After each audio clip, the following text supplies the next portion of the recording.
હાલો friends, જય શ્રી કૃષ્ણ. મારા કિચનમાં તમારું સ્વાગત છે. મિત્રો, આજે હું કોઈ રેસીપી લઈને નથી આવી, પણ નેચરલી વાળને કાળા કરવાની હોમ રેમેડી લઈને આવી છું. મને ખ્યાલ જ છે તમે વાળને કાળા કરવા માટે ઘણી રેમેડીની ટ્રાય કરી હશે, પણ એકવાર તમે મારી આ રેમેડીની જરૂર ટ્રાય કરજો. 100% નેચરલ રીતે કાળા થવાની શરૂઆત થઈ જશે, રેગ્યુલર ઉપયોગ કરશો એટલે. જો તમે પરમેનન્ટ વાળને કાળા કરવા ઈચ્છો છો તો જરૂર આ ટિપ્સને ફોલો કરજો. આ રેમેડીને મારી રીતના બનાવીને લગાવશો તો કોઈ ચીજ લગાવવાની જરૂર નહીં પડે. તમારા સફેદ વાળ ધીરે ધીરે બધા જ કાળા થઈ જશે. આ તેલ તમારા વાળના મૂળમાં જઈને જડથી કાળા કરી દેશે. તમારા વાળમાં કોઈ હેર ડાય કે હેર કલર લગાવવાની જરૂર નહીં પડે.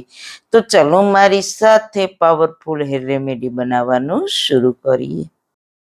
રેસીપી સ્ટાર્ટ કરીએ પહેલાં જો તમને મારી રેસીપી ગમતી હોય ને હજુ સુધી ચેનલને સબસ્ક્રાઈબ ના કરી હોય તો પ્લીઝ સબસ્ક્રાઈબ કરજો અને બાજુમાં આપેલ બેલ આઇકન પ્રેસ કરજો, એટલે નવી નવી રેસીપીના નોટિફિકેશન મળતા રહે. વાળના તમામ પ્રકારના પ્રશ્નો સોલ્વ કરતું 42 જડીબુટ્ટીઓથી બનાવેલું ઔષધિ તેલ, જે અમે લોકો જાતે જ ઘરે તૈયાર કરીએ છીએ, કોઈ પણ કેમિકલ્સના ઉપયોગ વગર, બિલકુલ નેચરલ છે. 42 જડીબુટ્ટીઓ ભેગી કરીને લોખંડની કડાઈમાં ઔષધિ તેલ તૈયાર કરવામાં આવે છે.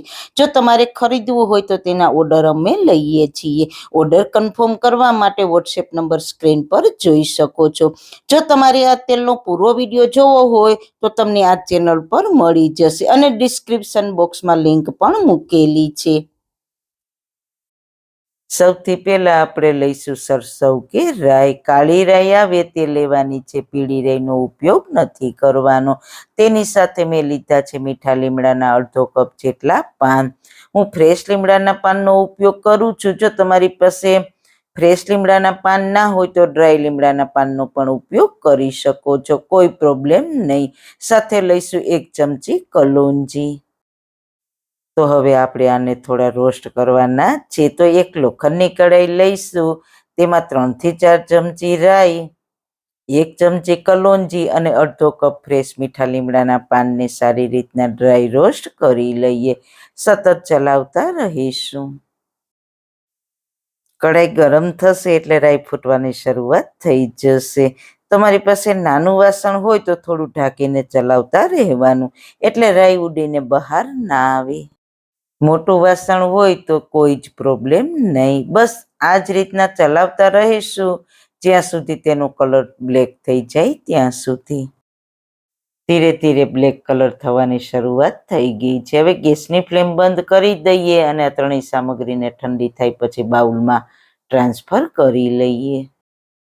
જો મિત્રો તમે મારી રીતના આ રેમેડી બનાવીને ઉપયોગમાં લેશો તો 100% વાળ કાળા થવાની શરૂઆત થઈ જશે. તમારે થોડી વેઇટ કરવી પડે, કારણ કે હોમમેડ રેમેડી છે, એકદમ વર્ક ના કરે, ધીરે ધીરે વર્ક કરે. તો રેગ્યુલર ઉપયોગ કરો તો જરૂર રિઝલ્ટ મળશે. તો અહીંયા મેં બધી જ સામગ્રીનો ફાઇન પાવડર તૈયાર કરી લીધો છે. તો તેને બાઉલમાં લઈ લઈએ. એકદમ ફાઇન પાવડર કરવાનો છે, જરા પણ દરદરો લાગે તો ફરી ફાઇન પાવડર પીસી લેવાનો. હવે આગળની પ્રોસેસ સ્ટાર્ટ કરીએ. તો ફરી તે જ કઢાઈમાં 2 મોટી ચમચી જેટલું સરસવનું તેલ લીધું છે. આપણે સરસવના દાણાનો ઉપયોગ કર્યો છે તો અહીંયા સરસવના તેલનો જ ઉપયોગ કરીશું.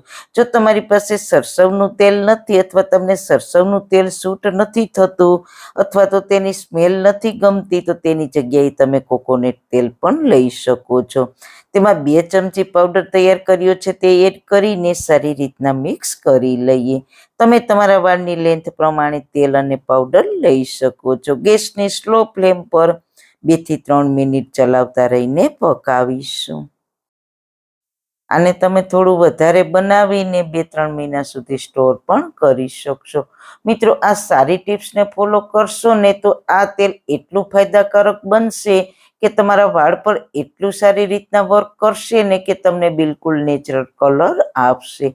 કોઈ પણ ઉંમરની વ્યક્તિ આ તેલનો ઉપયોગ કરી શકે, કોઈ સાઈડ ઇફેક્ટ નહીં થાય. 3 મિનિટ થઈ ગઈ છે તો ગેસની ફ્લેમ બંધ કરીને તેને ઠંડુ થવા દઈએ. ઠંડુ થાય પછી તેને બાઉલમાં ટ્રાન્સફર કરી લઈએ. હવે જો તમારે આને ગરણીથી ગાળવું હોય તો ગાળી પણ શકો, પણ ગાળવાની કોઈ જરૂર નથી, કારણ કે આને વાળમાં લગાવીને આપણે હેર વોશ કરવાના છે, એટલે આ જ રીતના લગાવીએ તો પણ કોઈ જ પ્રોબ્લેમ નહીં. અથવા તમે કોઈ બોટલમાં ભરીને રાખી દો તો આપણે જે પાવડર એડ કર્યો છે તે તળિયે બેસી જશે અને ઉપરના તેલનો ઉપયોગ કરી શકો, અથવા પાવડર મિક્સ કરીને પણ લગાવી શકો. કોઈ જ પ્રોબ્લેમ નહીં, કારણ કે આપણે હેર વોશ કરવાના જ છીએ. જે તમને કમ્ફર્ટેબલ હોય તે રીતના લગાવવાનું. રાત્રે સૂતા પહેલા આ તેલને વાળમાં લગાવી દેવાનું. ખૂબ જ સારી રીતના વાળના મૂળથી લઈને પૂરી લેન્થમાં લગાવવાનું. પછી સવારે હેર વોશ કરી લેવાના શેમ્પૂથી.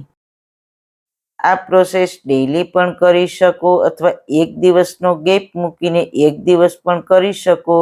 જો તમે રેગ્યુલર કરશો તો 100% રિઝલ્ટ મળશે. તમારે કોઈ હેર ડાય કે હેર કલર કરવાની બિલકુલ જરૂર નહીં પડે.